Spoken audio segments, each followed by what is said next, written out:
Frères et sœurs, le bref récit évangélique que propose la liturgie en cette solennité de la Sainte Trinité fait suite à la rencontre nocturne de Jésus avec Nicodème. Ce notable juif, chargé d'instruire le peuple, vient de s'entendre dire sans ménagement qu'il ne comprenait rien à rien. Jésus, dont il veut connaître l'identité, lui rappelle l'épisode du serpent d'airain élevé dans le désert au temps de l'Exode et conclut, de même que le serpent de bronze fut élevé par Moïse dans le désert, ainsi faut-il que le Fils de l'homme soit élevé, afin qu'en lui, tout homme qui croit ait la vie éternelle. Et il ajoute, ce sont les premières paroles de l'évangile de ce dimanche, Dieu a tellement aimé le monde qu'il a donné son Fils unique, afin que quiconque croit en lui ne se perde pas, mais obtienne la vie éternelle. C'est dit à l'adresse de Nicodème, mais au-delà de lui, au courant juif qu'il représente et à chacun de nous. Le salut apporté par Jésus-Christ au monde attend une réponse. Le monde, chez saint Jean, méconnaît ou est hostile au Fils de Dieu, au Verbe.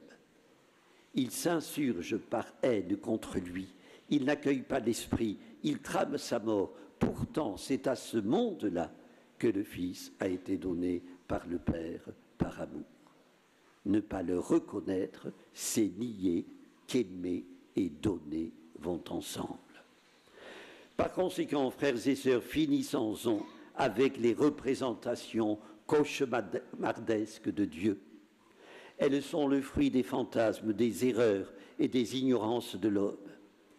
Je pense à celle d'un élève de terminale, invité à traduire par un dessin ce que Dieu représentait pour lui. Il croqua une belle figure calme, sereine, tranquille, souriante, trônant au-dessus de nuages bleutés. En bas de la page, une esquisse saisissante de la terre ravagée, jonchée de miséreux et de cadavres. En légende, ces mots, Dieu tout-puissant, incapable. Dieu tout-puissant, incapable et pourquoi pas implacable. Frères et sœurs, que de malentendus, que d'ombre sur l'image de celui que louange le psalmiste pour les prodiges de ses œuvres et pour avoir fait de lui une merveille. Mais tout compte fait, ce jeune élève n'innove rien.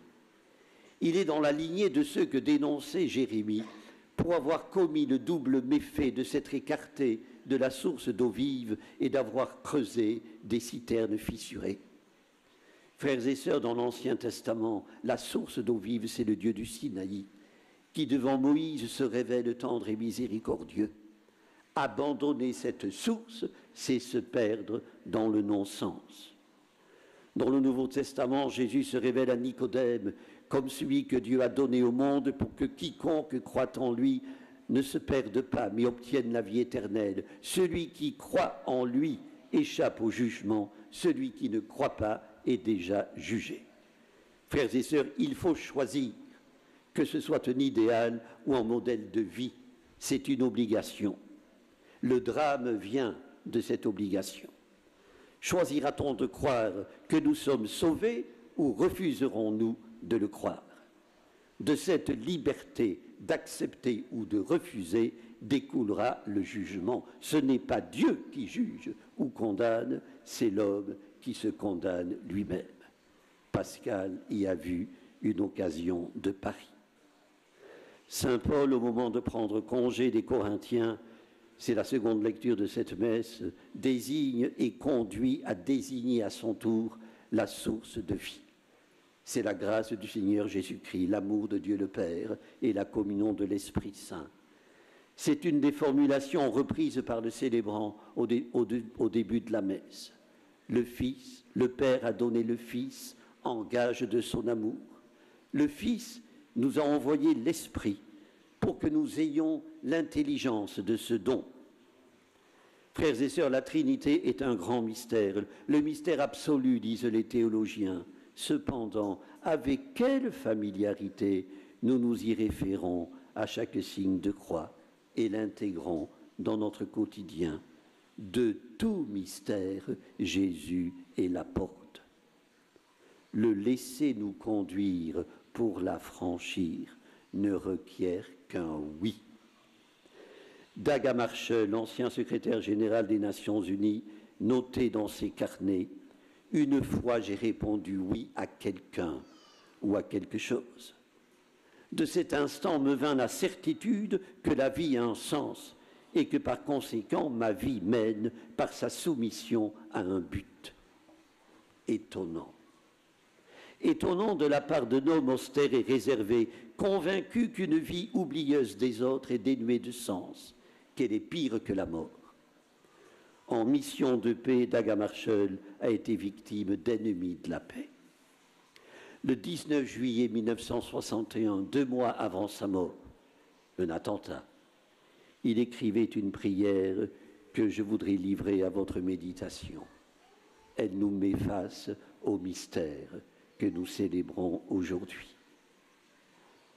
Aie pitié de nous, aie pitié de notre effort, afin que, placés devant toi, en amour et dans la foi, en justice et en humilité, nous te suivions en discipline, en fidélité et en courage, et que nous te rencontrions dans le silence. Donne-nous un esprit pur afin que nous te voyions, un esprit d'humilité afin que nous t'entendions, un esprit d'amour afin que nous te servions, un esprit de foi afin que nous vivions en toi.